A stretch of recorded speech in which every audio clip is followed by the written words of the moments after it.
hardest working guy in Washington, D.C. I firmly believe that, is the House Ways and Means Committee Chair, Kevin Brady. Chairman, very good to have you.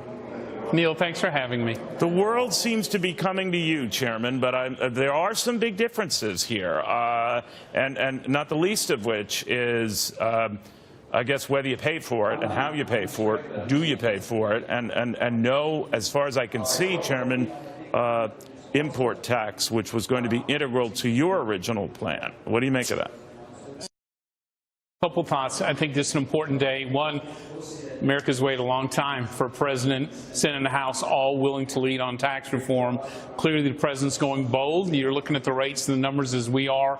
That's important. But I think maybe the most important takeaway from today is you now have the first serious step toward the House, the White House, and the Senate getting together on the same plan. It won't happen overnight, but this today signals we're rolling up our sleeves. We're going to do the hard work, all to deliver this year on tax reform. All right, you say it won't happen overnight. You did say as well at the end of that this year. So what's your best guess as to when this is resolved? So we got some work to do. Clearly, the House has laid out a blueprint 5 years in the making. Last year, the White House has laid out their initial tax plan. Today's the key principles further refined. The Senate wants to engage in a major way. And so over the next coming weeks, or month, working with those, the House and the White House and the Senate on this important. We've got some work to do, and I think both on getting the rates as low as we can, making sure we've eliminated any tax incentive to move companies overseas, and yes, on border adjustment, the principle of taxing equally in the United States, a big change from where we're at. More work needs to be done, and so we're going to bring, I think, some very positive solutions to the table with the White House and the Senate. All right, so when you say on border adjustment, you haven't given up on that. Oh, no, and I don't think the White House has either. Really? Because I got the impression the White House has and did. No, I don't. Okay. In fact, I think their point is very accurate, which is, the way the original proposal was laid out, it needs a lot more work. There needs to be improvements, solutions. They're willing to work with us on how to get this to the right place. And clearly, we've been listening to stakeholders as well on how we design it and transition it. So we're going to bring those solutions to the table.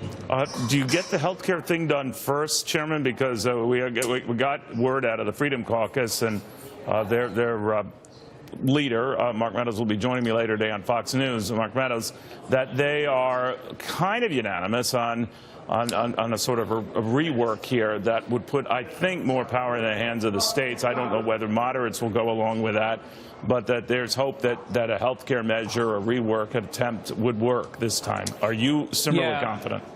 Well, I'm encouraged in that the policies that have been coming out, because our competitive members and our conservative members are talking about how best to do that. I think this is very encouraging. But remember, we need 216 votes. That means the entire conference has to feel comfortable with this process, giving people time to evaluate this and come to a decision. I think that's critical. But yeah, it's encouraging. This is good policy. Congressman, is it integral that you get that done first, the health care thing done first, before you sort out the tax thing?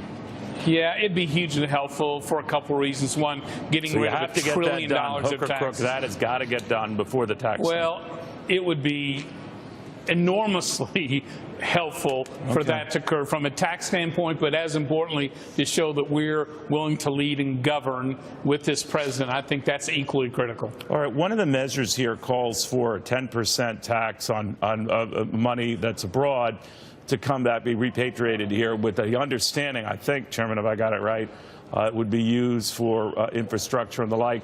But how would you be able to guarantee that? I mean, President Bush had tried something similar to bring money back, and a lot of those companies just bought more of their own stock. They didn't hire workers, as was the goal at the time. How or should that be stipulated? Yes, so these are details we have to work out with the White House and the Senate. The common ground here is we want those trillions of dollars of stranded profits to flow back to the United States sooner rather than later.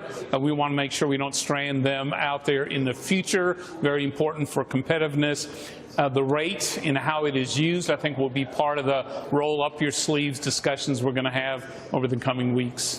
You know, these three rates, 10, 25, 35%, are you okay with those? I think your top rate is 33%. Is it likely going to be the higher rate? And when it comes to the corporate tax rate of 15%, I think you were at 20%. What do you make of these differences?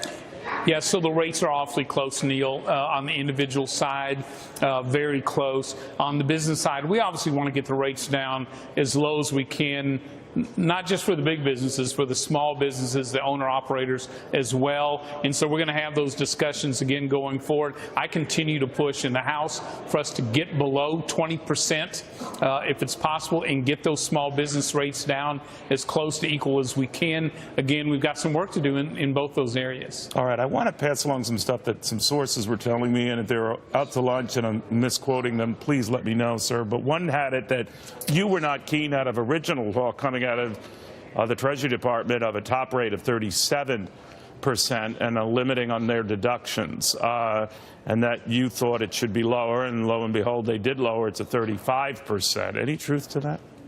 Well, not necessarily. We're having good discussions with Secretary Mnuchin and Director Cohn. We've had a lot of them as we've worked through these top-line numbers. Here, Neil, is my sense. The White House wants to go bold. I'm going to make an argument that the greatest growth for the greatest number of years comes when tax reform is bold. It balances within the budget, counting on economic growth, and it's permanent. It's built to last, because that's where how long does it we take get the most to be sustained paid growth. for? How, you know, Steve Moore has editorialized today that growth alone will be able to pay for these. Do you agree with that?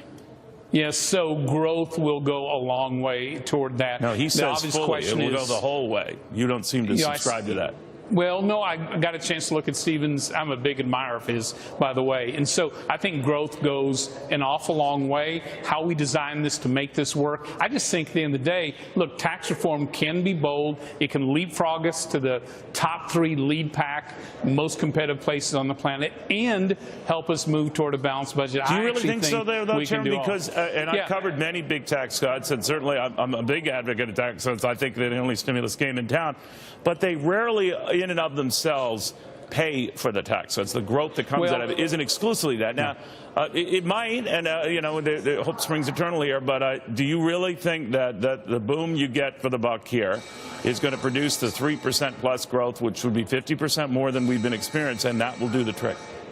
So here's my answer: the House blueprint balances within the budget, leapfrogs to the top three in the world, is bold as Reagan on tax reform for businesses, and is permanent. So I know with hard work we can achieve those, but I think those are part of the discussions we have to have going forward. All right, finally then, if you do get this tax thing done, let's say August is unrealistic, I think that seems to be a given now, and let's say it's closer to the fall, would those cuts be retroactive to the first of the year? So, yeah, to be determined.